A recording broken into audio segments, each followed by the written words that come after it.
well, let's get started. In our game section, we are continuing with our time capsule. We are about at the halfway point. The Nike Run Club reference for anyone who uses the app. Halfway point. And we are now at what I call this generation. I call this the new retro. Because this is retro now. It is. But it's like new retro. It is retro now. We're talking Wii, we're talking DS, PS3, PSP, and Xbox 360 are going to be the consoles we cover. In previous episodes, we did... actually, let me zoom back out. What is this, Isaiah? What is the gaming time capsule? Yeah, so we are building the games and not games time capsule, gaming time capsule, where our goal is to build the best, however you want to define that, most diverse, highest quality, whatever, the best collection of games across the big three, but only like one game per console. Yeah, I will say, I think, because we kind of do have to define it if we're picking them, right? I think we're going, quality is the first thing we think of, and diversity is a close second. Yeah. Because I feel like we run the check through the diversity. It needs to be good. Yes, but if we start with good, and then we, I think, kind of go to like, well, I will pick less good for more diversity. Yeah, I would agree with that. Controversial as that is to say, anyway, God fucking forbid, jeez. So, although it's worth noting, you can have both. Okay, it's not an either or. True. All right, it turns out sometimes Super Mario 64 is the best game for the job, and also, makes it a little bit more rounded. Anyway, so just let me quickly recap what we have so far. We do a holistic check at the end where we may possibly switch them up, but they're pretty locked. Sure. We got NES. We have we have Tetris. We have Tetris. SNES. We have Super Mario World. For the Game Boy, we have Pokemon Yellow. Mm-hmm. For the N64, we have Super Mario 64. Mm-hmm. PlayStation, we have Metal Gear Solid. GameCube, we have Super Smash Bros. GBA, we have Metroid Fusion. So good. So good. I literally was just going to interject. Game is so good. You're so right. I love when you're so right when you agree with me. PS2, we have GTA Vice City. Xbox, we have Halo, despite what some people wanted to do. Anyway, you know what? It's a new day, a new podcast. Consider it on. Before we get into this, yes. I feel like you have to apologize, Phil Spencer. I have to apologize to apparently the Master Chief Army. Like, I was not trying to put any disrespect on Halo's name. I knew that, this is the first Xbox, and while Halo Combat Evolved is fantastic, it's a great game, it was not my personal favorite Halo game, nor do I think it was the best Halo game. Because that belonged to Halo 3. But you know what? Maybe Halo 3 will return. Well, the way it goes now is definitely not for me. Wow. Okay. Well, let's get into the Wii. Is this fair to say this is our least favorite console of all of these consoles? No. Like that we've done so far? Yeah. Or yeah. No, I like the Wii. Yeah. Granted, I didn't have as diverse like a time with the Wii. It was very much like 3-4 games, heavy rotation, that's it kind of thing. And a lot of the games that I did play, we kind of covered elsewhere already now. Yeah. So it's like, well. It's funny because, and y'all already know, I'm a Wii hater. I'll just say it. Which is I just crazy. be hating. I be hating for real. I hate this little thing. But I do know that the Wii has some incredible games. But then when I went to look at the games, I was like, I thought I would see more. I thought I'd be like, oh my God, like, I can't believe I missed all these. I didn't have a Wii, so this is really hard for me to even contribute to this list. I put up Super Mario Galaxy because I played a little bit of that on the All-Stars collection. I know for most people, Galaxy 2 is the one though. So yeah, sure. But yeah, and honestly, I'm not that far into it.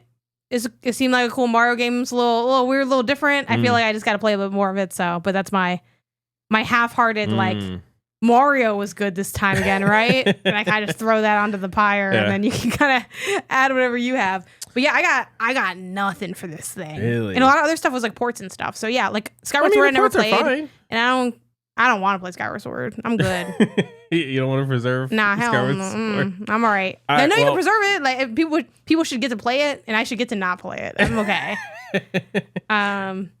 Yeah. Well, Mario Galaxy is on my list. I'd only played one. And even then, I don't think I finished it. I think I just played like a lot of it. you're bouncing from world to world, a little gravity, moving around the world. That's all cool. It's a fun time. But yeah, I mean, as far as Mario games go, Galaxy is not in my top. I'll 5, be fixing it this Mario Day. It's going to be the game I stream. Oh, sweet. For it, so all right, feel free to come through and we can apply this to Mario together, or be like, you know what? It's fine. It's a fun time. I just, I think it was the one that introduced like Rosalina, right? I think so. Yeah. I'm like, did she appear in some side thing? I think the Sure, Lumas are really cool and cute and stuff. Little fat chunky stars. Yeah, they were great. Yeah, those stars are awesome. Yeah, so thank you, Mario Galaxy. My number one pick though, and I know you're gonna hate this. You're gonna hate it. Resident Evil 4. It's Wii Sports. Oh, Wii Sports. I don't hate it. I just think defined like when I think you it says a lot about the Wii that you're putting Wii Sports up here. As your I think first Wii pick. Sports is a great game. Like it is. It's a good game. Everyone played it because it came with the system. Everyone had a good time except for you. I didn't play much of it because I didn't have the console. The bowling is to this day still a fantastic fun time. Yeah, Wii Sports is not easily my number one pick. You're telling me that we boot up Wii Sports right now and we bowl together. You're going to be having fun. Yeah. I played so much Wii bowling. I played a large. Go to the retro store again and take it for a spin. I'm not going to say it's good. Like maybe it's not good anymore kind of thing. But when I played it, I thought it was good. I had a lot of fun. My dad played it. I'd be a little my surprised brother played it. if you had that much fun now. I wouldn't be surprised. I think it could be like a Rock Band Guitar Hero kind of situation where it's like my love for it can sees it with rose tinted goggles, where it's like, hey, I know that it's not the best. I can see how it's aging this way or that way or whatever. Fine. But just the act of just strumming along, the act of bowling, the act of flicking the wrists. It is an iconic moment in console history. I would also argue that this is not Wii Sports' fault, because Wii Sports, it's a cool game. Like, I don't think Wii Sports is bad. It's just like, it's not enough for me to be like, wow, I love the Wii because I got to play Wii Sports and Wii Fit. Sure. It's like, that wasn't going to get my ass in the seat. No, fair. For me personally. A lot of people who played on the Wii still just went back to their GameCube games. You know what I mean? Like, that was still a selling point for the Wii. Like, it totally understand that. So there was that, but I think, and this is not Wii Sports' fault, but it is unfortunate that unearthed what if we all did motion controls, which is like one of the worst mechanics in games is motion controls. There are 5 instances where I was like, you know what was good? The motion controls. Splatoon as a franchise, actually good motion controls makes the game easier to play, more fun to play. Yeah. Other than that, maybe a few moments here and there. Loco Roco, good, but actually, no, you don't even need motion because you just use the L and R trigger. Yeah. So yeah, and that's the point, Isaiah. You don't need the motion controls. They are almost never more fun. Yeah. They're almost always like bowling, though. Oh, you did. They did, yes, and they do have their place. Just Dance, good use of motion controls. Sure. Yeah. Great use of motion controls. But everyone was like, "What if I get a piece of that pie?" And I'm like, "I think the pie isn't gonna work for you." And they're like, "I think I can make my own pie." I'm like, "You're not a baker." But that's not Wii Sports' fault. You know, it's not. If anything, I think that speaks to its impact in the industry. Yeah. It's like how we're getting all these bad Balatro likes. I was like. Yeah. This man unearthed like 800 mid games onto Steam. Okay, but what else do you have? Because again, I don't have anything actually. My last slot. I don't know. You can say I'm cheating with this again. I'm kind of just dubbing it that rhythm game. So it's where I put either Rock Band, Band, 1, 2, 3, whatever. The Guitar Heroes, the Just Dance, like one of those. In this third slot, this third option for me. Okay. Honorable mentions: Kirby's Epic Yarn, fun time. I played a little bit of that. I did play that on the Wii U. It was all right. Oh, really? I think it was one of the more That's okay fair. Kirby games. Sure. Not bad, but it wasn't like it was no Planet Robot. Sure, It was like all right. And Super Paper Mario. Okay. And again, I'm not counting some stuff like that I just didn't play, like the Zelda games on there and things like that. Just other things that I've at least dabbled in a little bit, or at least know a little bit more of. Those are my honorable mentions. I want to start giving honorable mentions too at the end of these because I gotta beat the allegations. But Isaiah also wants to cheat for some of the later ones that he has more for, I think. No, not too many more. I just keep it to 3. So you have 3 regular and 3 honorable. Okay, anyway, let's fight later and focus on this Wii thing. I mean, I lean on, I guess, Wii Sports. I'm okay with Wii Sports. I feel like having a game like Wii Sports is very fitting for a console like the Wii. Yeah, really speaks to a console that it's exactly the console I think it is. So I think Wii Sports is a perfect match. It is the only game I think in history that really like the commercials for the game mirrored what really happened in my life, where it's like the whole family is in the living room passing the controller, doing a little. See, another reason that the Wii isn't for me, I didn't have a good family, so it's like what me and Edwin, fair, okay. We had Smash Bros already. You think my dad was gonna play Wii Sports with us? My dad did. So I mean, possibly, yeah. Like I legitimately think. You'd have to come from the basement to play the console with his dad, you know? Like it was a crazy time in life. I'm fine with that. I'm fine with sports. I had a dysfunctional situation going on, so we were not gonna be hanging out. Maybe this would have fixed our family actually. Yeah. That's actually why we're not all closer, because we didn't have a Wii. Yeah, and before that it's like Edwin. Me and Edwin playing Smash Bros. Melee. We don't need to play Wii Sports. Like what? Now again, if someone gave us a Wii, would we have played Wii Sport? Probably, yeah, sure. And I probably would have had a fun time with it, you know? But it's like, again, the reason I hate the Wii is not because of Wii Sports. It's because of the remote. Sure. I thought it was dumb. I'm like, this looks stupid. And frankly, I stand by that it is dumb. I don't think it's comfortable or good. It's weird. It was big enough that it was pretty comfortable. I don't remember. Yeah, obviously I was a little bit smaller, so like I didn't have such big hands. But what's the word for it? What is it? Oh. It was a deconstructed controller, which I think is odd. But I like that. I was fine with the nunchuck being separate. And I was able to relax on the couch and, do my thing when I was playing Mario Galaxy, the waggle, the Wiimote. Yeah. Shaking the stick and just kind of. It's better than the Switch Joy-Con. Nah, I like the Joy-Con way more. Easily better. And the Joy-Con can go into a regular controller also. Like more comfortable. It was way more comfortable. The Wiimote nunchuck combo way better than two Joy-Con. I will die on that hill. Easily way better. I mean, maybe not more accurate. I don't know. Technology advances, blah blah blah. But I will say, hey, shout out to the fact that the sensor bar you can use a candle. That's cool. That is true. That's cool. I think that's something. Yeah. Let's all go around and do something nice about the Wii. They made a red one that was way worse than the regular one, but it looked cool. That's cool. I like red. Yeah, the one that couldn't go online and stuff. But I did play the Wii a little bit in college. But funny enough, we didn't play Wii Sports there. We played the Mario Kart game, which was really hard for me because I couldn't get the motion controls down. Oh, okay. So I got used to it after playing it, for 12 hours or whatever, Yeah. See, we all go for. Yeah, you don't like Mario Kart. Yeah. So I have my flaws. Yeah, that's way worse than not liking Wii Sports. There's one Wii Sports. There's 8 Mario Karts, and you think all of them are ass. I don't think they're ass. It's just not for me. You also don't like Mario Party, even the good ones. I'd argue. Exactly. So before everyone runs to the comments, the real mean one is Isaiah. He's just quieter. Yeah. No, he's just quieter. Yeah. But okay. Anyway, let's get to a console that I think we both have a lot of reverence for, the DS. Yeah. You like it a lot more than me. Wow. For me, the DS, the Nintendo DS was my like pocket puzzle console, my like little puzzle machine. So like I know there's tons of RPGs on there. When your voice went up, I was like, this man do not like that DS. Family. No, I like the DS fine. It was a niche for me. Like I played very specific games on the DS. And I did not stray away from that. Or very rarely did I stray away from that.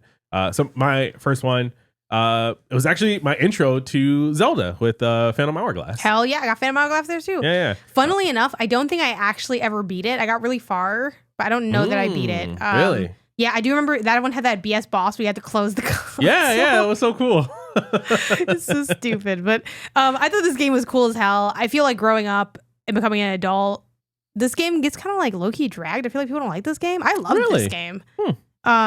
I know it reviewed probably pretty well at the time, but yeah, I feel like people don't really speak about Phantom Hourglass very much, but I liked it a lot. It's definitely different. You kind of like draw like the boomerang paths and stuff. Yeah. But like, I was like, hell yeah. I think it works because like a lot of Nintendo stuff, as much as I just dragged all the gimmicks of the Wii, they do design around those like they commit. They're like, we don't even care if RD might be dumb, but we're doing it. We're doing that, so Phantom Hourglass definitely was in that vein. Yeah, it's funny looking at the people's. So I have that one as well. But looking at people's, top DS games, top whatever, I'm like, did I not play like the best games on this console? Because a lot of the games that I picked are like more, I think for seemingly a lot of critics, a lot of listicle people, more like middle of the road bottom of the thing kind of game. Like, you know, I guess like, I could kind of like lower that. end of like a top 25 or like maybe not even on there. Like, it's like, oh, okay. Like, but I really loved Phantom Hourglass. Another one I have is Castlevania Portrait of Ruin. Ooh, I remember loving that game. Again, unfortunately, do I have super specifics to say? Not really. It was a long time since I played Castlevania, and they all meld together. But Portrait of Ruin was one of the ones that I rocked with pretty heavy. For me, the next one I had Super Scribblenauts. Okay, also where I got introduced to Scribblenauts. I was like, oh hell yeah, you know, you're making these words, you're sort of imagining these things to help you solve these like little micro puzzle levels and stuff. Again, puzzle machine. I'm in the back of the car or, you know, school lunch table or something. I don't remember where I was when I was playing the DS. Yeah. But, you know, I'm somewhere, I'm popping it out because I got a few minutes and I'm doing some puzzles. So yeah, Scribblenauts definitely up there. Which I think we bought recently. We did. I was going to mention that. Right? Yeah. I want to play more of it because I think that it had like DLC and stuff that you could get. And I had a lot of fun playing. Just we only played like, you know, 10 minutes, 15 minutes or something. I thought it was really cool. So yeah, shout out to that. Another one of mine, Mario and Luigi Bowser's Inside Story. That was an honorable mention for me. I didn't play enough of it to like really put it on my list. Yeah. But I do like the overall Mario and Luigi games. Yeah. So. It's so cool. Back when these games were good. Shade just was it Superstars or whatever they just made? I don't know what they made. It wasn't good. This was good. And not just because I was 7 or whatever. I wasn't 7, I was older than that, but whatever. Yeah, it was just really fun. You know, turn-based RPG with a little bit of one thing that's really fun about these is it's turn-based, but it does have like a bit of a timing element to it, to like doing extra damage or you know, blocking or whatever. And it had a really cool ass theme, which was that you went inside of Bowser, like his body, and then you were like messing with his insides, and then you would also like control Bowser sometimes. And eventually I really want to make this list of like all the different things that I like in games. Like I just like when they do this, that, and the third. One of those things is like when you go inside of something, like an animal, a monster, you know, like what's the Bible story? Is it Jonah and the whale or whatever? Is that the name of the story? The Bible story? Maybe. Where he goes in. Is it a Bible story actually? It is a Bible story, right? Yeah, Jonah and the whale. He goes inside the whale. Okay. You know? Sure. Yeah. Yeah. It's also, Pinocchio uses it. Sure. Pinocchio uses, you know. So yeah, I'm like, you might know from Pinocchio, but it's actually the Bible. You're like a James and the Giant Peach fan. I don't actually think I know much about James and the Giant Peach. Okay. Is he going inside of something? You'll have to read and find out. Isn't that book like 3 pages long or something? If you quick read. Yeah, sure, I guess. Yeah, Mario as well. Mario, you know, his going inside Mario World, and yeah, it's fun in every game. And every game, it's always like, to me, I don't know how other people feel or how you feel, but like to me, I'm always surprised and delighted. I think it's done just infrequently enough that I'm like, that's fair. Oh my god, are we gonna go inside this? And then sometimes I'm like, yeah, and I'm like, we're inside the thing's brain. Like, do you feel that way, or are you just like, this is another level? I don't think I get as excited as you, but it is always cool because a lot of times the developer or whatever, even in like movies and shows and stuff too, they'll do like nods to the person you're inside in them kind of thing. Like, you know, you'll go into Bowser and maybe you'll see like, I don't know, the skeleton turtles or something like that. And it's like, oh, does that imply that he like eats his minions when he's hungry or when he's like mad or something? You know what I mean? Like I always like when they do stuff like the that. Extra lore, there's a lot, and it's always just like, wow, like it's like the inverse of going into outer space because you're going like inside, you know. It's like, oh, anyway, what game are we talking about? Mario Luigi Bowser this story. Funnily enough, I have some of my actual DS games. I don't have my actual DS anymore. I guess I just got rid of it because I think you can play DS games on the 3DS. So I was like, that's good enough for me. Kind of regret that just for like a nostalgia point of view, but that's fine, whatever. I still have all my original DS games and a couple, or at least some of my original DS games and a couple of ones that I rebought. And it's funny because the 2 of the games that appeared on some people's lists were the Hotel Desk Room 215, which I have, and the 999, the like 9 hours, 9 persons, 9 doors, both of which I have not played. I started the Dusk one. The Dusk one. The other one is in its wrapping. I got it from our friend Ginger, who, in her words, was like, I'm getting rid of these like games that like I bought for no reason that like I don't play and I'm not going to play. So I decided to buy those games and also not play them. So, and maybe obviously she didn't play the 99 one or maybe she has in her life but didn't open this one. Whatever, right? So I have those. So I'm like, well, I have some of what people say are the best games. Haven't played them. And then I guess my honorable mention is Brain Age. The Wii Sports of the Mind, I say. Yeah. Because it's like, this is barely even kind of a game, but it is a game because it's on my DS. And honestly, it's like WarioWare, right? Where it's like a bunch of like little brain puzzles that you just do back to back. No. Oh, what, I never played Brain Age. Yeah, you know what? You should play today. I'm dead ass. After this show, yeah, sure. Real quick, and you're going to be like, how is it? This is a workbook. This is not a video game. It is, so you have like, first they like take your brain age, like see how old you are, your mind, how old your mind is. And you want to be young or whatever, because that means that you're so smart. And they give you like different, it's slower than WarioWare, but you do get consecutive puzzles, at least for the brain age assessment.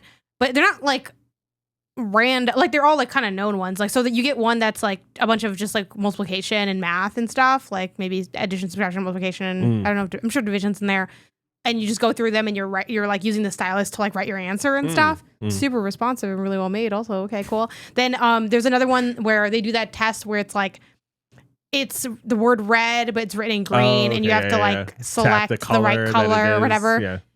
What's something else they have? They have one that's just reading, which I know you're a slow reader, so you have to go through the pages. I forgot if you have to do something to like, or if it's just the honor system, I don't remember. It might just be the honor system, and it's like, oh, how fast you read or whatever. How fast can I click this How button? fast can you click? Yeah, I guess. And then I forgot what the other ones are, but they do it to assess your brain age, and then every day you get like either one thing or like a series of things that's like your dailies basically, and you would do them, and then when you do it, it goes poof, and it gives you this great stamp on the day, and that's when you know like it's a day's. What they invented streaks, Isaiah. Like what we see now, like you know, before Duolingo. Actually, I don't know how old Duolingo is. Maybe it's really old. Before Duolingo and your dailies in Fortnite. Okay, we were out here training the mind. Yeah. All right. Yeah, and honestly, like I've considered like I should go back to that just to like. I mean, again, is it really kind of like the Wii Fit thing? Is it really sharpening your mind? It's like, oh, studies show probably not, right? But like, yeah, I felt something back then, and it was great. It's a really, really great game. All right. Nintendogs, people that want to think. Okay. My last actual choice was the DS, which I never actually played it on the DS, I don't think. But it was on the DS, and I love the game. Plants vs. Zombies. Okay, yeah. I've never played Plants vs. Zombies. It's really fun. I like it. Everyone says it's a very good game. It's really good. Yeah, you should definitely try it. And yeah, you know, you're planting your little plants. You're fighting zombies. You got your little shoots and everything like that. Unfortunately, I think they've definitely killed or at least evolved the Plants vs. Zombies IP to that like garden warfare thing, and then it's probably just dead now. Is it I forget. Is Plants vs. Zombies like a tactics game? It is. Yeah. That's like they're in my like tactics gaps next to the one that everyone's like, it's the best tactics game ever. It's the one that made tactics what it is. There's a lot of options like, for that. I don't know. Like it's the one everyone always names where they're like, oh, it's kind of like I don't know. I know I do. Final Fantasy Tactics is my go-to. That is also another one I want to play, but now I'm thinking of another. I know people do Tactics Ogre, which is apparently old. Oh no, I didn't know that. I don't know what I'm thinking of then. I'll hunt for it throughout our conversation. It's like such a known one. Yeah. And I don't know what it's like. Everyone always compares all tactics games to this game. Like when that's XCOM. like a different. Oh, okay. Yeah, XCOM. Oh, it is a very different game than XCOM. This is more tower defense. Okay, it's more tower defense than tactics. Okay, but XCOM too. Well, I guess unrelated then maybe, but XCOM is the one that I own the game. I have not played it. Yeah, everyone's like, oh, like literally Marvel's Midnight Suns like it's like XCOM, like the Mario one that they made, like in Rabbids, it's like XCOM, like everything they were like pointing back to XCOM, and I'm like, I should check out this XCOM that everyone's talking about. Apparently, like to people, it's kind of like the seed of that. Cool. So what are we thinking here now? I feel the easy guess is or easy choice is Phantom Hourglass. Yeah, but we don't have a Zelda on the list already. But it's not even that good of a Zelda game. Like I like it a lot, but like No, we don't have Minish Cap somewhere in there. No, it didn't make it because of Metro Fusion. Yeah, it went up against Big Dog. I don't know. Okay, I mean, this is tough. That's definitely a contender. I think the only one that I know isn't going to make it is like Castlevania. No offense. I just feel like, do we have a Castlevania on here? Again, this also isn't the best Castlevania. Sure. But we do not. I just realized I have the list in front of me that I can just look at all the doc. I was looking at my own list privately. One other honorable mention I have, and only because I've gotten into this series like, I don't know, in the past like 2 months or something like that. The Ace Attorney games, they're really fun. That is really fun. I thought you didn't mention it. It's like, what were your top 3 again? Can you remind me? Phantom Hourglass, Super Scribblenauts, Plants vs. Zombies. Honestly, like this and it's kind of my bad because like I know there's better DS games I just haven't gotten to. Like there's a lot of like RPG stuff or whatever. Sure. But of what I played, I'm like, they're not that. They're like, to me, the list I have, it's like a B to A tier. And I'm looking for that S tier answer. And I guess we don't really have one on the our best list. Games I played on the DS are probably the Pokemon games, but we already got Pokemon, so I'm not. We can put another Pokemon on there. We already got Pokemon. I'd rather get, again, that diversity. These are good enough games that I think they make the quality. Maybe we should just do Castlevania Portrait of Ruin. Then we don't have a Castlevania, or do you feel like we have a Metroid, so we have a Vania? I have not played it, and I'm fine putting it on there if you're vouching for it. Sure. Was this game good, or was I just a kid? I think it was good. Was it different? Do you remember it being like? What did everyone say at the time?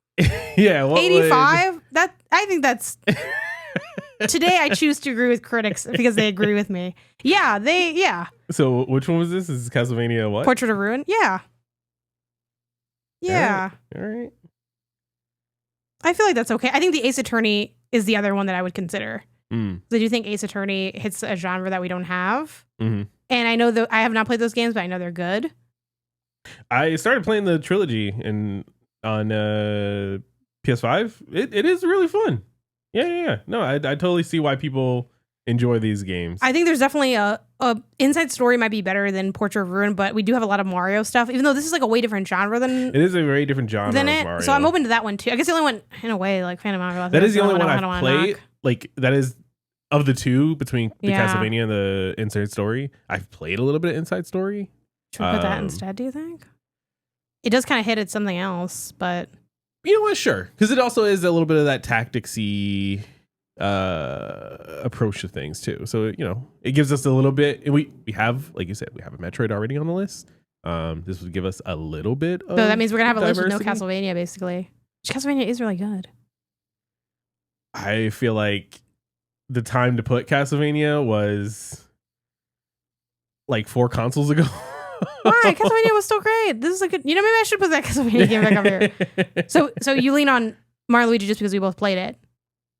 And kind of remember it a little more clearly. I lean on that, but again, I'm not opposed to Castlevania. I just haven't played it, so I'm just taking your word for it, which is fine. I trust you. I trust your word. But do you trust Child Me? That's who played it. I feel like I think, if honestly, you were to preserve one over the other, would you preserve the Castlevania? Over it? No, but only because I would just pick a different Castlevania probably to preserve. But I think Portrait. You know what? I'm putting Portrait of Ruin. Yeah, let's put Portrait of Ruin. I remember. I don't remember like specifics in terms of like if we were sitting on a review podcast for it, I'd be like, I need to play at least like an hour to refresh my memory, like kind of thing. Sure. But I do remember that being like a big deal and like a really cool game I played, and I remember being really good. So yeah, fuck what you heard. Castlevania, Portrait of Ruin. Yeah. Which also, have you played the Castlevania games? No, I've never played any Castlevania game. Yeah, I wonder if you think it's too crunchy. But again, just because you don't like something doesn't mean it's not good. But I just wonder how much you'd like it. You laughed when you agreed though. So yeah, because I don't, you just doing the little whip thing. I don't know if you'd be like, this is stupid. Next time we're at the retro store, we'll look and see if they got it or something. You might want to just rob somebody to get this game so you could do your little rewinds and stuff. But yeah, Castlevania's cool. All right, so Castlevania. You heard it here first. Yeah. Castlevania's back, baby. PS3. I have a note here that says, "Was this what made you a Sony Pony Isaiah?" Because goddamn, there's a lot of games here. And there's so many good games. This list was nasty. It's like, again, this was the era of where I was still a kid, generally, so I didn't play like a million games, you know? Man. But of the like, you know, dozen games I had or whatever, like 7 of them were like the greatest games of all time. Why don't you kick this off for what you have? I know this is what made you have your 8 honorable mentions and your 7 picks, but I'm happy with the 3 I chose, but I do give some honorable mentions just because it's like there's so many good things that either hit their stride in this generation or were started in this generation that like I can't not mention it. So sure. The first one, which really barely makes the cut for being able to be on this list at all, but goddamn, I'm so glad it did. Portal 2. Yeah. Literally, I had Best Googled game. Portal 2 as before you started talking. Only because I, for some reason, didn't have it on my list, and I'm like, I think I just forgot to write it down. Yeah, go ahead. Portal 2. Portal 2 is the only 11 out of 10 game to come out that somehow tops the 10 out of 10 that it's a sequel of. Fantastic. Honestly, I think it might be my favorite game of all time. It's just so good. The puzzles in it are fantastic. The writing is fantastic. We should do the co-op sometime. I've never done it. I haven't either. I had a friend who had it on. We should do that today. You know, sure. Today, I got the funsies. game. I pulled it out. I'm about this game. Well, to be clear, I started it, but I didn't finish the co-op. I think I was playing a little bit with one of my friends or something. Yeah, everyone had that flaky friend. They had that like crossplay on Steam. Like I had a friend who had it on Steam, and I had it on PlayStation. It was like, oh, well, if you give them the code or something like that, then how they long can was play the co-op the co-op portion? I think it was only like maybe 4 or 6 hours. Okay, I don't think I finished it then because I'm like, well, if it was only like an hour or two, maybe I did finish it. No, I didn't finish it. It was a like campaign, but I don't think it was like that big of a campaign. Yeah. So yeah, Portal 2. I mean, what else is there really to say about it? It's one of the greatest games of all time. Something I'd love to hear from you about this game, and I love this game too. I was on my list as well, so I can add as well. But what makes it so good? And like what? I mean, I know people know what it is, but like of like what is it and why is it special? So Portal 2 follows up Portal, which was a tie-in game, not even tie-in game, but like one of the games in Valve's The Orange Box collection. It's a first-person puzzle game where you have a portal gun. You have it's a gun called the portal gun, and it can shoot a blue and an orange portal, and the two portals connect to each other. So if you want to reach a room or a ledge or something across the room, you can shoot one portal to the other side of the room. You can shoot a portal underneath you, and you'd fall down into the other side of the room, kind of thing. And so you play as this test subject. Going through these test chambers that's being if you like Severance monitored. You should play Portal 2. Yeah. Yo, fags. You're going through these levels while this AI robot GLaDOS is kind of like berating you and while also congratulating you, and like it's just this very well written villain of the game who's like kind of like pushing you forward story wise through the game while you're doing these puzzles. What are you ultimately trying to get to? Why are you trying to stop her? Why are you, there's not much setup to the game, but you do get great story going through the game. I think it might be set in the world of Half-Life, or at least there's some like I think Black Mesa kind of Easter eggs and things like that in it. So like I don't know, maybe there's something there for you lore wise if you're interested in that. But first person puzzle game, you're shooting portals. It is the best there is. Yeah. And then Portal 2 introduces the propulsion gel. Is that what it's called? Different gels. So not only do you have these portals that you're working with, you also have this like gel that can like speed you up, or which would add to your momentum if you're like going through portals, or this like bounce gel that like makes you bounce higher, and like all this other stuff. As well as just like even more better dialogue. So Portal 1 was maybe 2-3 hours, something like that. Maybe 13, 14 test chambers. God. Something only like 3 that. Hours. Yeah. It was the best 3 hours of my life. Portal 2 is a full campaign, like that 8 to 12 kind of length. Yeah, 8.5. With much better dialogue, deeper dialogue, more characters they introduce, or at least another character they introduce that you're talking with and you're working with while you're doing the puzzles, and yeah, they just add more mechanics while still just keeping the core of just fantastic video game.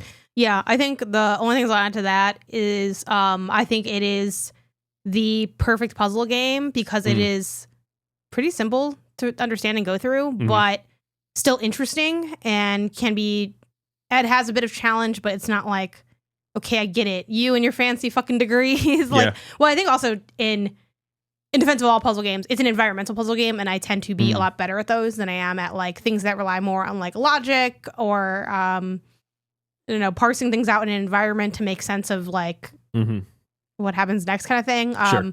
Yeah, it's more tactile, so I think that's why I gel with it so well. But also, I think what's really cool and unique about Portal is the fact that it is a puzzle game that is as exciting to solve as it is to execute the solution. I think that's one of the core tenets to like a good, especially an environmental puzzle game, but you want it to feel good outside of just the like you did it. And again, back to the brain age compliment, though, it does feel good when you get those stamps. And in Portal, it's a thrill to fly through those portals. When you finally land in front of the exit. Yes, and to get the answer. And they're small enough that they're also contained. I think one of the reasons I was thinking about this yesterday that I don't really like Souls games, and I don't know if I'd ever really like grow to like really like love them, especially the way that people who love them is I only like being good in short bursts.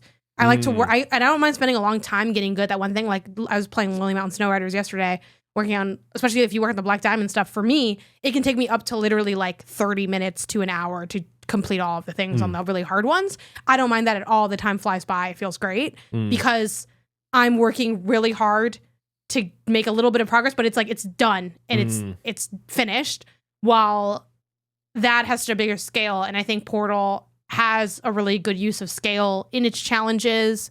But yeah, the writing is very, very funny. Yeah.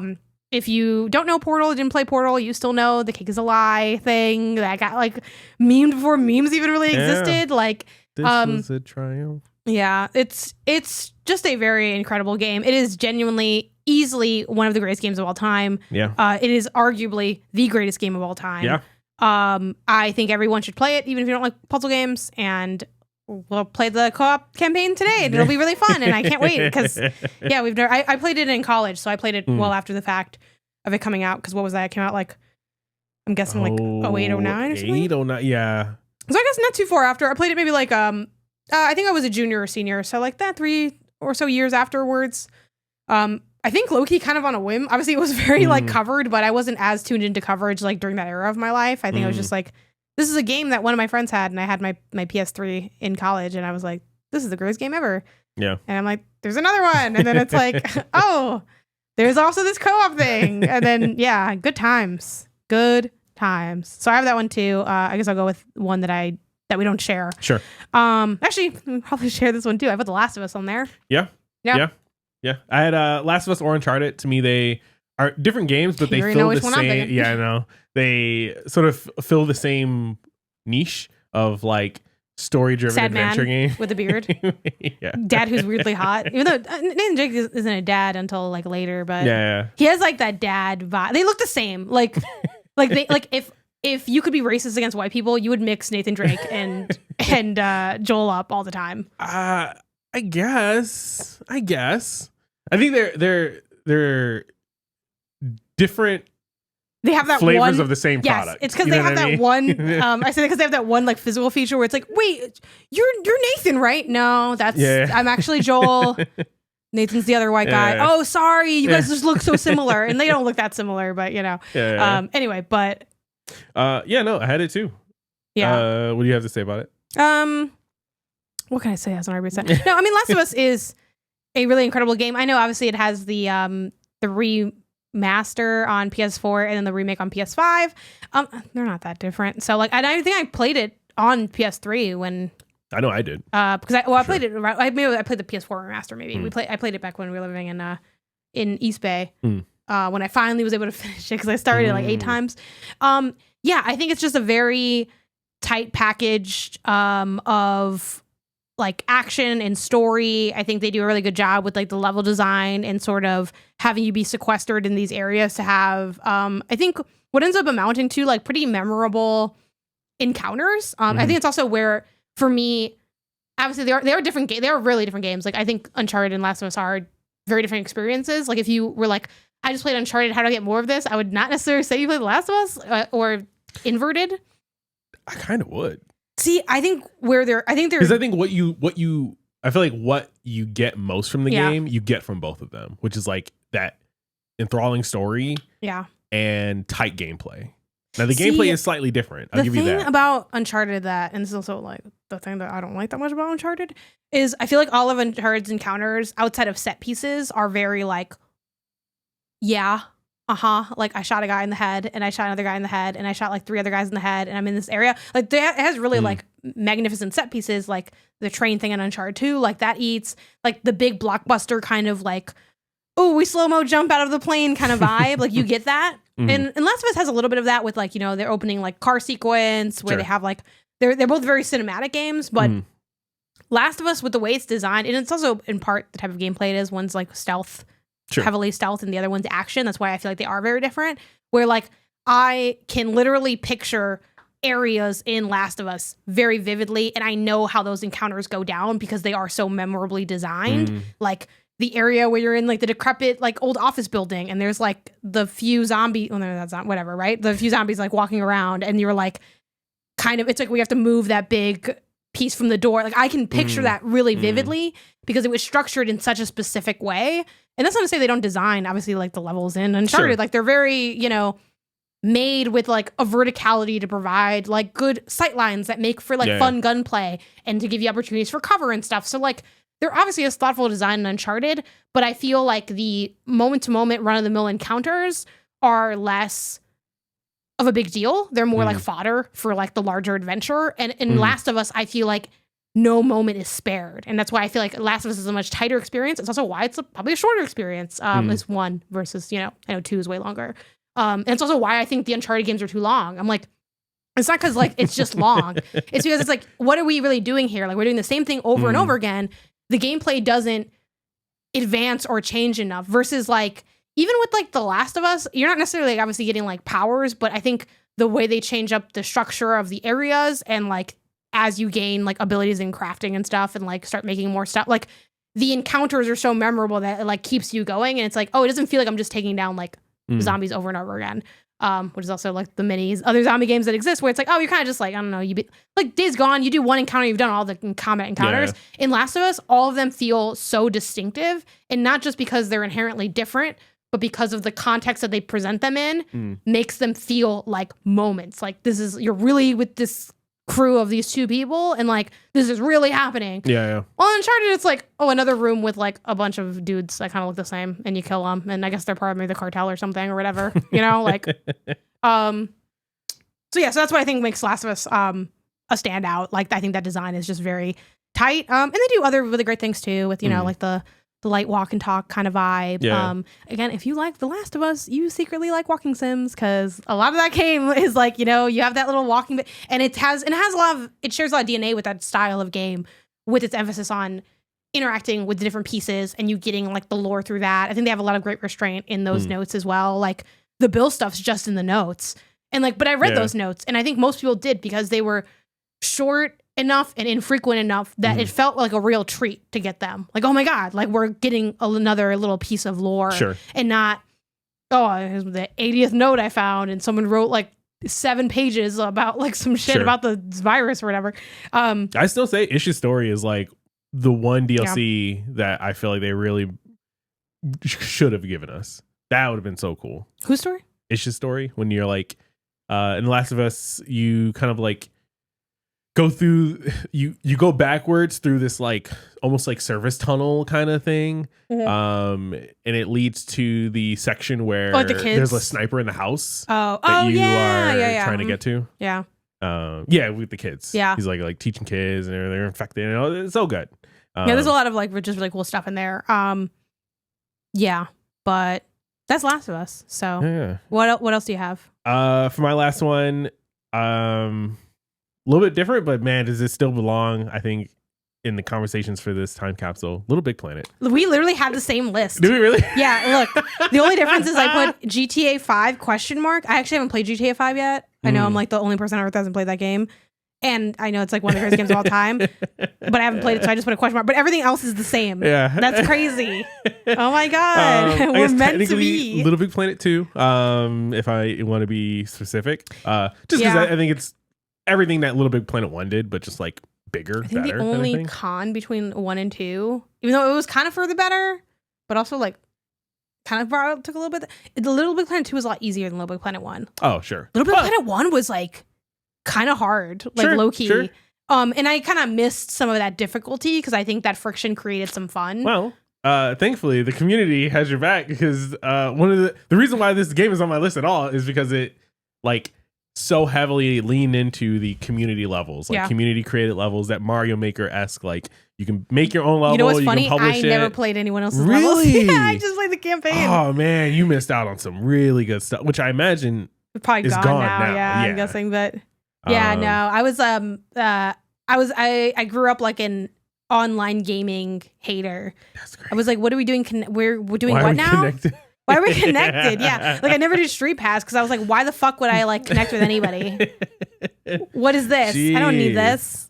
Yeah. Like that one person I played games. I'm like, Edwin's playing games with me. I don't do you have any honorable mentions for this console? I know it's just I guess, time and stuff. I guess give another nod to what's good about Little Big Planet. So I think people just look at it and they're like, I don't know, it's cute.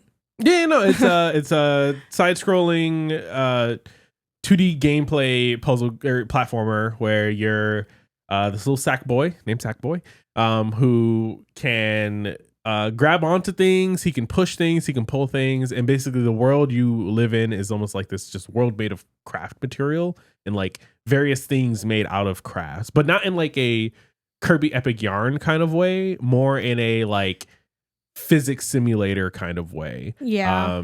And so, you know, maybe you are going through a level that is themed as a jungle and there's little big cat robots that walk back and forth and patrol or something, and if you touch them you die, and so you need to like Mario style platform over them, or maybe they have like a button on their head that you can jump on Mario style to kill them, or maybe you just got to collect all the little bubbles that they have in the game, which are the equivalent to coins in other games. And so you just get this really cool bespoke campaign, as well as tools to create and publish your own levels online that people have been creative when it comes to, like, there's a Dead Space level that is probably like better than the things that Media Molecule came up with. Oh, I thought you said better than Dead Space.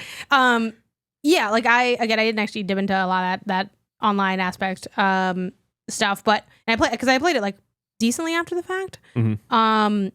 Yeah, it's just a really fun multiplayer platformer. I guess it's another key element that you can do a bunch of local multiplayer. And I guess, can you do online multiplayer? I don't know. I don't think so. Maybe not. Yeah, and it was just like really fun. It had, I think the world is really well crafted. Ha ha ha. But they have like all these different costumes and stuff. That was a big part of the game, of like having like the excitement of getting like new unlockables, of like getting to dress up your side person. And that was really cool. Incredible sound design with like how you picking up those bubbles too, like the like it had a good pop to it, and some really cool integration of the OST as well, like the soundtrack. I know it had a couple licensed tracks. A lot of people know Cafe Tacuba from Little Big Planet. Like I'll listen to Cafe Tacuba and they're like, oh, it's a Little Big Planet song. So that's cool. Yeah, that is you. It's there. I could start playing their albums more. But yeah, it's just really freaking fun. Like some of the most fun I've had playing a game is Little Big Planet. Cool. So yeah, we're tied. We're the same. We're the same. We're the same. We're the same. We're the same. What are we thinking here? Portal 2? I mean, I feel like it's got to be Portal 2. I feel like, well, I don't know if there's another game that does what Portal 2 does anywhere near as close to it. And I think I got to give it to Portal 2. Yeah, I think same. And I feel like I know, but because you can play Portal 2 on 360, yeah? Maybe now. I know originally I think it was a PC, PS3 exclusive. I would still put it on PS3, but I just wanted to speak towards, I guess, another layer of what we're trying to do too is like pick, which is kind of where we got into our the Halo Guitar Hero beef. It's like you get into the best game that you can play. It should be a little bit representative of like the identity of the console too. Like you should look at this game name and be like, oh yeah, that's like such a that's totally like the NES. Obviously, that's easier in the older generation because there was less cross-platform stuff. But yeah, same deal. Now, that being said, of course, you know, like things like GTA, you kind of have to just put that somewhere, which we don't have a GTA yet. Also. Yeah, we do. We have Vice City. Oh, we have Vice City. Yeah, you're right. That was why I didn't bother putting it 5, on. yeah. 5 or 4. Okay, yeah, I think Portal 2, I'm good with that. It's a little sad to not put Last of Us just because I think that is like one of these most iconic games, like in all of video games, but so is Portal 2. And frankly, Portal 2 is like way better than I'll throw Last of Us under a fucking bus. Just in general, because I got, you know, some pent up stuff. But for Portal 2, Portal 2 is so fucking great. Stupid good. Round of applause for Portal 2. It's the best game on this list that might be true almost forever. So good. It's really hard to think of something that's better. Greatest game. I guess the one thing I want to give a nod to before we move on is just that, like, I know the PS3 era and the PS3 specifically definitely had like a lot of hit indies on it.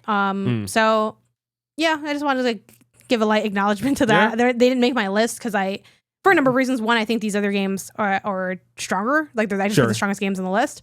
But two, you were playing Pain. You were no, but two, I didn't really get. For me personally, I got heavier into indies through PC, like gaming on my laptop and stuff like that. And that kind of happened for me a little bit later. Like it sort of was outside of the console spectrum. And in general, I think indies still, you know, they dominate on PC and they often just get console ports here and there or like cross, you know, ported or whatever. But I kind of feel like, again, if there's one that's strong enough, I'll obviously put it up here on console, but it was just another defining part of the era, so I just wanted to acknowledge it. For me, it was a lot of series, like I said, either got their start or like found their stride on this console. It's that Batman for me. game, right? Yeah, the Batman Arkham series, the Burnout / like Need for Speed games. I feel like really got in their bag. Shout out to Midnight there. Club, Los Angeles, Los Angeles edition or whatever that is. The Soul series, right? Like Demon Souls and Dark Souls. And one of my personal favorites, the Resistance series.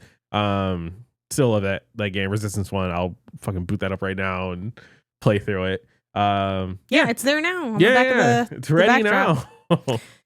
All right, our last ones that we have here, we got PSP and 360. Let's go to the PSP because they're matchers. PlayStation. It's pretty short for me. Okay, well, you want us to kick us off? Sure. Final Fantasy Tactics. Right, you do love that tactics game. Yeah, we don't really have a tactics game on the list yet. So this is me throwing my hat in the ring for this one.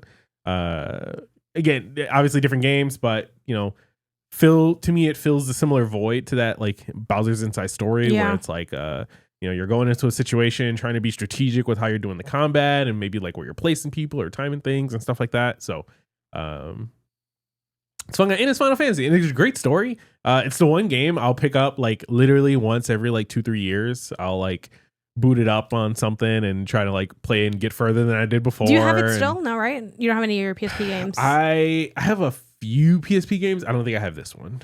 Yeah, unfortunately. I think this one got lost to time. But again, now that we're hitting up retro stores. We'll throw it onto the pile. Though we have to... be careful. Not even be careful. We have to start playing these games, though. Now, I will say... Oh, wait, play the game. No, I know. It's like, I got a crazy idea. We have been good about, like, we did play our Midnight Club at our NBA Street, but as someone that has dipped into retro many times, it's like, all right, I still haven't played that game I bought that Sarah recommended. We bought that when we were in Chicago. Yeah. We were in Chicago like half a year ago or something. For all I know, that game UMD doesn't even work. I never even booted it up. So anyway, that's a good shout. For me, there's a lot of stuff. I love the PSP. The PSP was like one of my core childhood memories. You know, I'm going with Hitch on UMD. No, I'm just kidding. I did watch a lot of Hitch, and I did have that on UMD. I am going with I think I'm actually gonna go like fake modern, which is to say that I played it in the modern era. Loco Roco 2. I love Loco Roco 2. It is so fun. Yeah, you're just kind of, you know, tilting the level in the area back. If you played Astrobot, you're now familiar with Loco Roco. But yeah, you're like this little like big ball jelly guy. Yeah. He's the original Sackboy. He's just like a blob. And you sort of like can break down into like smaller pieces, and then you can also like build back up. So sometimes you're collecting almost like a Pikmin style, but they fuse to be like either big blob or little to go through like different parts of the level. But it's also a very like musical game. Like there's like these music elements integrated to it, and there's like a really incredible, again, sound design and OST. It's a very happy, vibrant world. To be honest, I have not beaten Loco Roco 2 yet, but I've been chipping away at it here and there, and I just love it. It's like such a great game, and I think it's the kind of game that, and this doesn't make it necessarily better, but just kind of a fun fact, you can play this game for 90 seconds, 2 minutes, and you know the game. Like it is very straightforward mechanically. What you see is I think I brought it when I went to Kind of Funny one of the times. I think I brought it with me to have Blessing play it to be like, oh, this is what look over. Yeah, he was like, oh, okay, cool, because I think we were maybe doing content on like. We were doing something where I was like, here, just play it now. And it was cool just to get to, hand that over and have him check it out. That's funny. I'm pretty sure it was with Logo Roco. It was definitely I think it was Logo Roco because it's the only game that you can kind of like quickly, other Patapon and stuff you can glean pretty quick as well. But yeah, what else do you got for PSP? Speaking of Patapon, that was my next game. I didn't play much Logo Roco, or at least I played more Patapon than I did Logo Roco. Okay. Now I know they're not the same game at all or anything like that. But yeah, it's a Jack and Daxter Ratchet and Clank effect. Yeah, exactly. I'm like, you guys can play both. Like, I don't understand. Like, this alignment chart. Something about the little Patapons, and you hit them to the beat. It's like it was a good era for little part guys. Rhythm game, part little fighting kind of actiony kind of thing. It was a fun time, and they got like 2 or 3 sequels. Patapon. I think it was like up to Patapon 3. I wasn't as into Patapon when I tried to play the modern era because I don't have good rhythm. You know this about me. My rhythm's so bad, so I'm really bad at rhythm games. Yeah, maybe I'll give it another go. I have it on UMD. So, my other one is I'm trying to think. I have a couple of ones written down. You know what? I'm gonna go with Daxter. Be cliche and go with Daxter here. I figured that was going to make an appearance. Yeah, this is a really great game, great platformer. I will say, I'm trying to think. Did I feel like it was weak? I replayed some of it a few months ago when we did the Jack Smith. The Jack Smith thing, and I did feel like it was a little weaker than I remembered, but only by a little bit. I also think was I just tired because I played like 20 hours of games in the last couple days. But that could be it. Generally, it's really cool. It takes place in the same. It takes place in Haven City, so where Jack 2 is. It's this really fun concept of being like an interstitial between Jack 1 and Jack 2, where it's like, what was Daxter doing when it took him forever to get to Jack, and here's what he was doing or whatever. And yeah, he is a exterminator, so it kind of has like some of that Luigi's Mansion energy because it's kind of like it functionally plays sort of similar where you either spray, you can also use it as like a hover thing as well. You're fighting bugs, you have like a fly swatter. I think it has like just a really good game feel to it. I think Ready at Dawn did a great job developing this and making it really feel cohesive with how the main franchise plays. And again, it also hits a little bit one of my favorite things, the small scale, because you're small. So the world is sort of, it doesn't feel like you're just tiny in a big world necessarily, but it kind of has a little bit of that DNA because you are like a tiny little, you're like the size of a cat, Daxter, compared to like the world. And it's just like a good creative time. They integrate a lot of like familiar gameplay concepts, like, hovering over things in a field, which you've seen like throughout the franchise, but it also has like uniquely Daxter things. Like he has these mini games you play where he's dreaming. Oh, yeah. And that's like really fun and funky and weird. And they're also like these dorky little like nods to pop culture stuff. Like you could be like Neo in the Matrix and stuff. That's my other one. Great game. That was good. For me, my last one, which works out because we didn't choose it for the PS3, Little Big Planet on the PSP. I played a lot of it on PSP as well. The little level creator there as well and everything like that. So all the stuff that we talked about Little Big Planet, 1 and 2 on the PS3 kind of fits here on the PSP, just smaller, more portable form factor. Still a good time. Nice. Just I guess we're doing our tip of the hat or whatever to God of War Chains of Olympus. Yeah.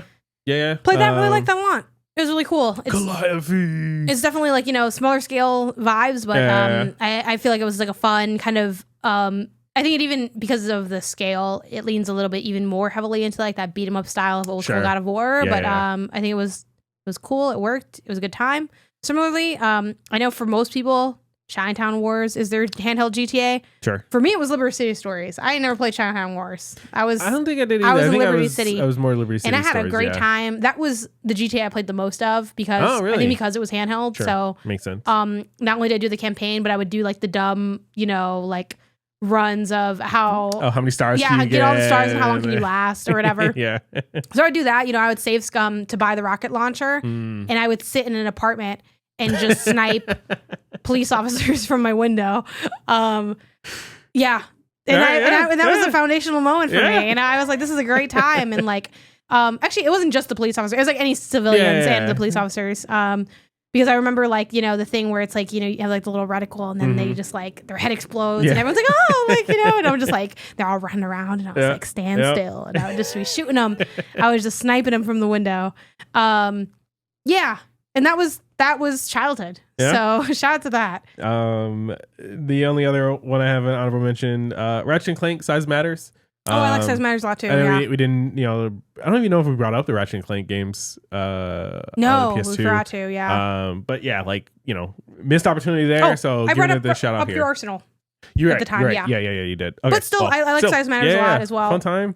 I think Secret Agent Clank was also a PSP. Yeah. one? Did you play or was that? that a Vita one? I don't remember. I heard it wasn't that good.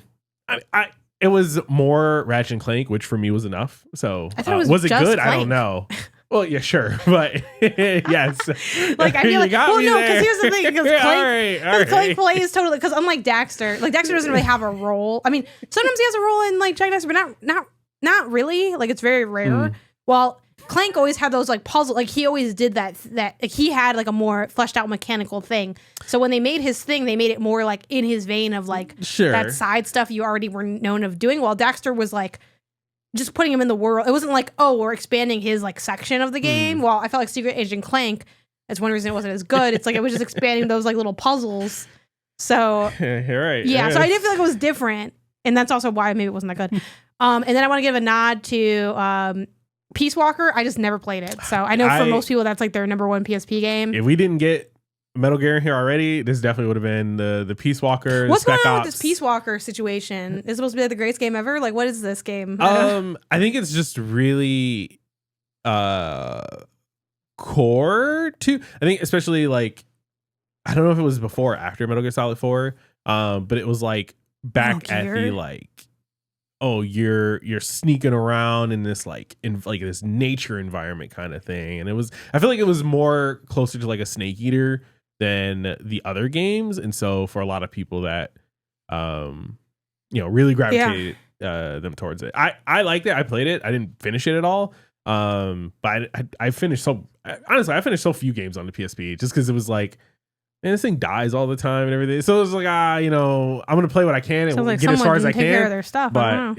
yeah, I guess so. So a lot of my most like biggest PSP memories come like after the fact, which I got to get back to Peace Walker, Spec Ops, and I think was it Acid? I think it was also the third one on the PSP.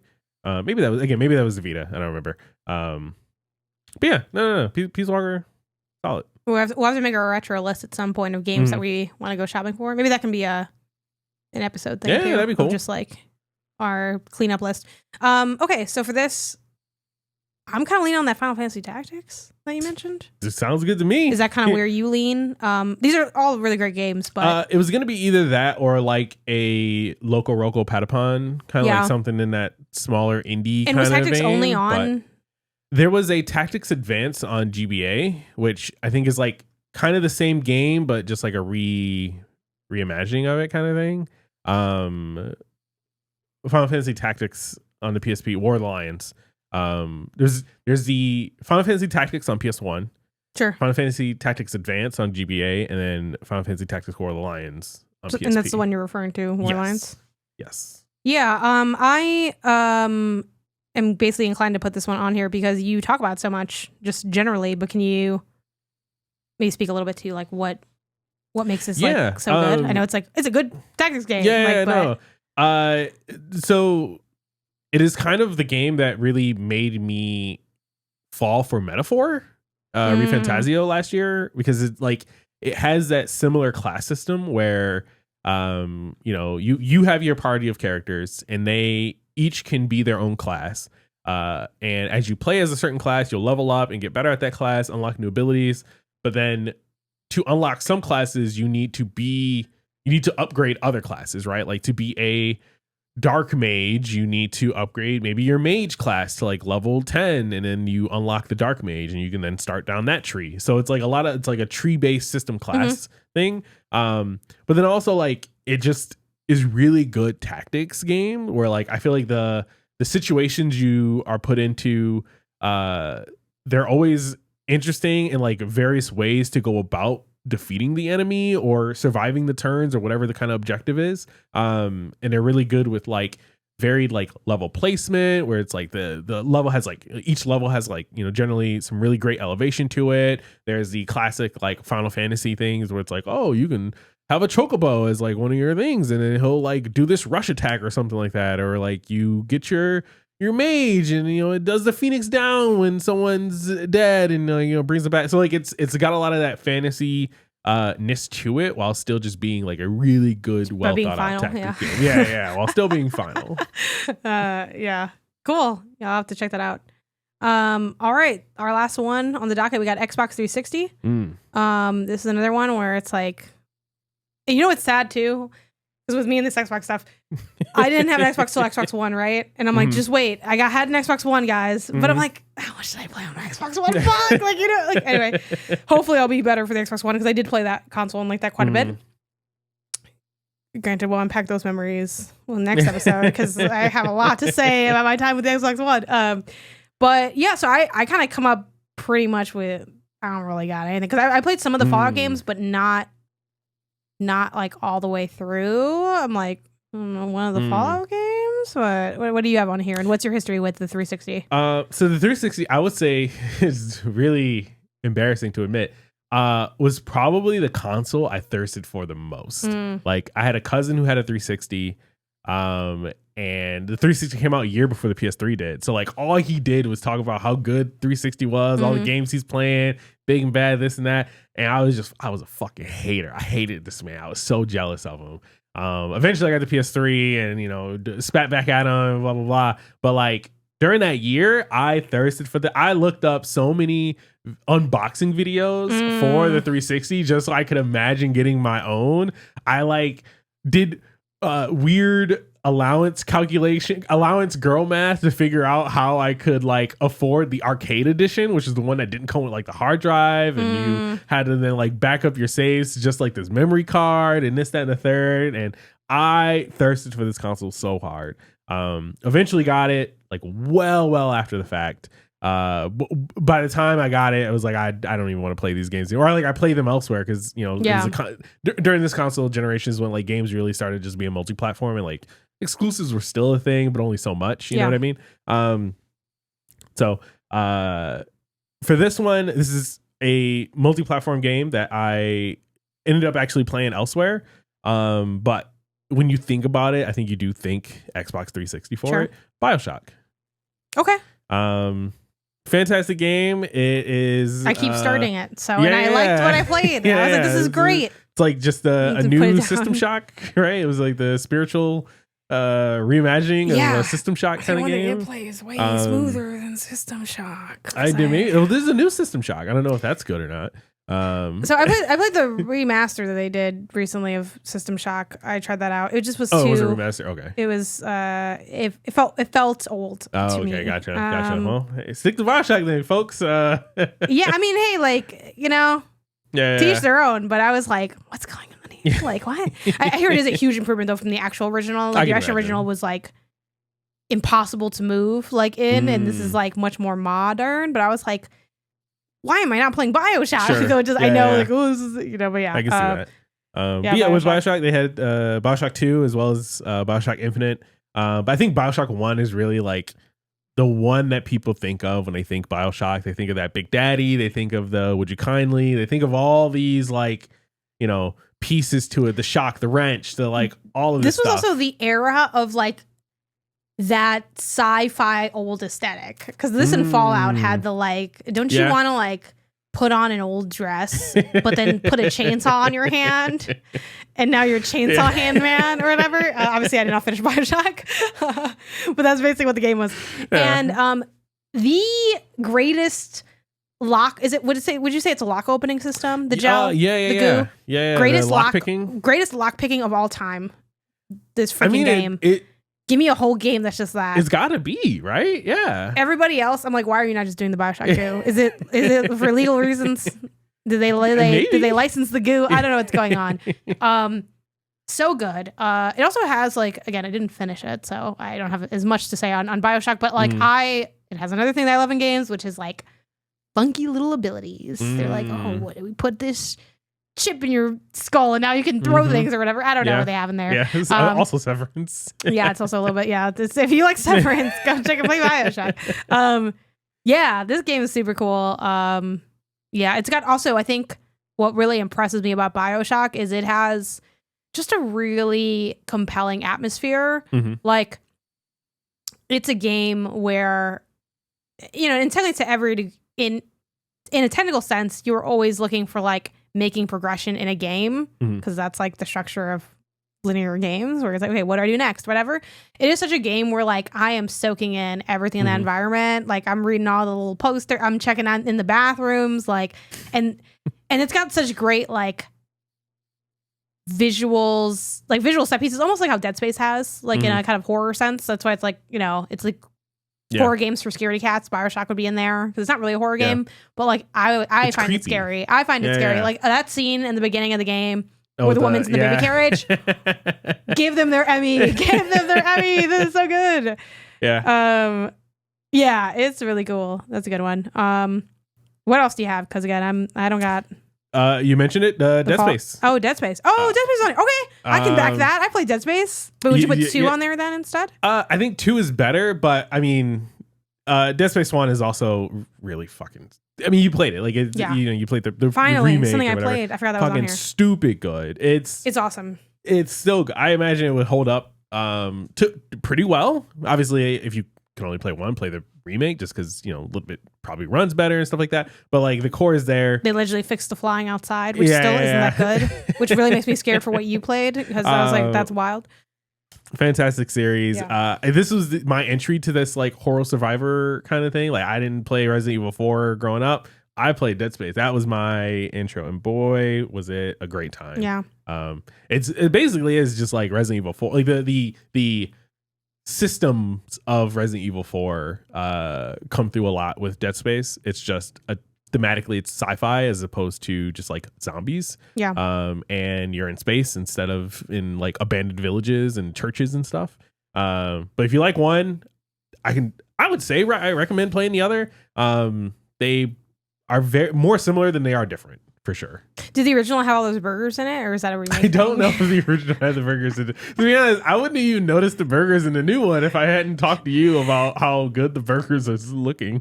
Yeah. For those who don't know, as I was playing Dead Space, the remake, I was like, "There's a lot of burgers here. Every room, every 2 rooms has like a burger. Yeah. Sometimes not eating it all, sometimes partially." And they were smacking on them burgers. And the Ishimura? Yeah. The Ishimura was Burger Town in the sky. It was. LA Galaxy can learn a thing or two. Yeah, like they just, I don't know, they had a lot of burgers. They were eating a yum stuck, and then things went down. They looked good. They did look pristine, which is like weird. With this pretty patty ass spaceship. Yeah, it was a great game. And then lastly, also the thing you mentioned, Fallout. I got introduced to it with Fallout 3. I think the general consensus among a lot of people is that New Vegas is better. But 3 is where my heart is. Like that's the one that I fucking spend my hours in. So I'm gonna go Fallout 3, but shout out to New Vegas and also like Skyrim, Oblivion, like all the Bethesda RPGs. Just Fallout 3 was my one. Now we don't have actually Resident Evil at all, so we could always go Dead Space. That's like you don't have any recommendation, like, you know? Oh no, I got nothing. I got nothing. I'm done. We're done. More honorable mentions. One of these I know you played, but you didn't play it on this. Super Meat Boy. Oh yeah, that was one of the Xbox XBLA, right? Arcade. I do think that was games. Also again was not my experience, but that was like Xbox Live Arcade was like the indie pinnacle moment. Yeah. I feel like that's like what brought indie to the masses. Like, for in me and my circle at least. The Mass Effect series, I didn't play them. I was more the Dragon Age at this time, as far as like BioWare stuff, but I know people love the Mass Effect games. Mass Effect 1 and 2 are supposed to be like the best game ever for a lot of people. And then Gears of War, Halo, we talked about a little bit already. If we didn't have a Halo already, I probably would have put Halo 3 on my list, but because we did, let's get some diversity in there. And then Gears, like I said, I played Gears 1 on Xbox One, and that was a fantastic time. Loved the game. Probably would have enjoyed it if I played it on 360, to be honest with you. I just never did. So. Which Gears did you mention? Sorry? You said Gears? It's just like an honorable mention, like just the series, right? You know, there's like I did play 4 of them or something. The first one, like the Ultimate Edition one on Xbox One at some point. It was cool. Yeah, it was fun. It was all right. It was all right. I'm down. I feel like it should be either Dead Space or Fallout, like a Bethesda kind of thing. I think that's fair. I'm a little bummed about, even though I forgot that he existed, for me boy, but we have a lot of platformer stuff on here. So yeah. We don't have any shooters. You said you're between kind of Portal, Dead Space and Fallout. Is that what you said you're between? I'm between Dead Space and Fallout. I think Dead Space covers something new. Yeah, but if you don't get Fallout in here, I don't think it's ever coming back. That's true. I'll let you pick. Did you play Dead Space, right? I did play Dead Space, yeah. I beat Dead Space. I didn't finish. Was Fallout 3 even the one I was playing? I always mix up which one I was playing. I think Fallout 3 was the one you... Yeah, because that was the one I think Maggie played. And I don't know if you also played what Maggie played. I've dabbled in like 2 of them. I played the one where you have the base building that everyone hated. Oh, Fallout 4? Yeah, no. And I played a little bit of 3 also, though, I think. You know what? Let's go Dead Space just for that. What? I'd rather just... Really? I feel... Okay, all right. We can go Dead Space. I like the Fallout, but man, Fallout it's been so hit or miss that... We're going Dead Space 1 or 2? If we got the choice, 2. We're making it. Hell yeah, of course sweet. we have the choice. All right, Dead Space 2, yeah.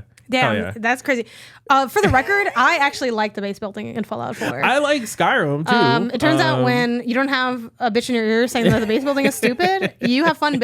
Which it's funny because like and this is also just like what's funny about playing games way later. Like I started playing Fallout 4 and I got to the part where you have like the base stuff and I was like, this is great. I'm getting my basketball hoop. I can't wait to come back home and like work on my little American apocalypse Animal Crossing. And you're like, hey, everyone hated this part of the game. I was like, really? That's so funny. I like it. And then you got the guy who's like, oh, your settlement needs you to, I forget what his name is. I blocked it out of my mind. I haven't like seen it all the way through. Maybe it does wear after a while. But yeah, you play it long enough, you'll turn on it. Yeah, I mean, I will say my thing with Fallout is I kind of struggle with like the gameplay of Fallout though. Like I think I did have to knock that down to easy because I was just dying too much. Low-key BioShock same. I'm like, when I rerun it, I'm gonna try to do it again on normal. But like I was just dying too much. I need to VATS is dial this back. If VATS was on like eligible for this list, VATS would be number 1 on this. I love the VATS system. Yeah, the VATS system is very cool. It helps with some of that the gameplay challenge of it because you can kind of slow things down. And slowing things down also my favorite thing in a game. Yeah. When I aim, I want time to slow down. I know people are going to be in the comments yelling at that I picked Dead Space over like a Skyrim really, or Fallout, but really loved. But man, if I can only play one, I'm playing Dead Space again. I'll boot that up right now and play it again. Correct me if I'm wrong, but is it fair to say that we're not like very like we're not really an RPG boy household holistically? I know you've played more RPGs than me. Holistically, yeah. I think we just lean a little bit more on like actiony, just like linear narrative. Yeah. Not narrative, but like I lean on narrative, but like just linear campaign, basic ass. Like you play the game, then you beat the game, and the game doesn't take 80 hours. Like it's kind of like a bit more our bag. So that's fair. Also, Skyrim was on like fucking every console once it came out, so it might come up again. Who knows? Cool. So this is our list for the new retro. We got Wii Sports representing the Wii, Castlevania Portrait of Ruin. That feels right. Representing the DS. Portal 2 representing the PS3, Final Fantasy Tactics: The War of Lions representing the PSP, and Dead Space 2 representing the Xbox 360. That's a good list. That's a good list. I'd take all those games right now. Wow. I'm just saying, what's the weakest game on this list? I don't think I haven't played Castlevania, so I don't know. Wow. That's really mean. That's so mean of you. You know what? I'll buy it for you. You're not gonna play it anyways. I'm just gonna sell the shelf. Yeah. Cool. Good job. We're making the greatest time capsule ever. This is like probably the generation that was just the hardest to pick because we only have so many slots. Yeah, there are so many good games. So many good games. It was a good era. I think next gen is also going to be a little bit hard. I can't wait till last minute to make that list. I need to like start today and start thinking through what's gonna. I can't wait to finally get to talk about the Wii U because because that's gonna be all you. Everyone be hating, but we're here. I can't wait because I want to see what you bring to the table as a Wii hater. Oh my god! Right? Even Nintendo didn't even fuck with the Wii U, so I want to know. Okay, this is revisionist history. The Wii U just didn't sell well. It had great games. Never had that third-party support, but we're never gonna get third-party support on Nintendo consoles. Like we've been talking about third-party support since the GameCube. That's why, like, why does the Galaxy losing not bother me? Because I'm a Nintendo fan. Okay, like literally, so many bad things happen to me all the time, and I'm just here no matter what because I love Mario. I love Link. Bring your Marios with the Wii U. That's what I want to see. All right. Yeah, I mean, dude, there's some good stuff. The Wii U got bangers. And you know how I already know the Wii U has bangers. I don't want to like spoil the episode or whatever, but like there's a reason that there's so many freaking ports to the Switch. It's because the console didn't sell, but the games were banger. The games are fire. Yeah. And what does everybody want? Y'all want that Wind Waker that we got on the Wii U, and I want it too. You know, like put them all in there. More chances to play these great games. But yeah. Before you. I cannot wait to have my 30-minute eulogy next week. All right, but that's our time capsule. Quick nod. The poll of the show these weeks have always been on the time capsule and what you put in there. So we'll plug that again at the end. But definitely let us know how you'd build your little vat. Yeah. Again, not the best games of all time. It is the best games we can make by only choosing one from each console. It's like the greatest lineup collection within limitations. Yes. Obviously, there are limitations to that, but yeah. All right.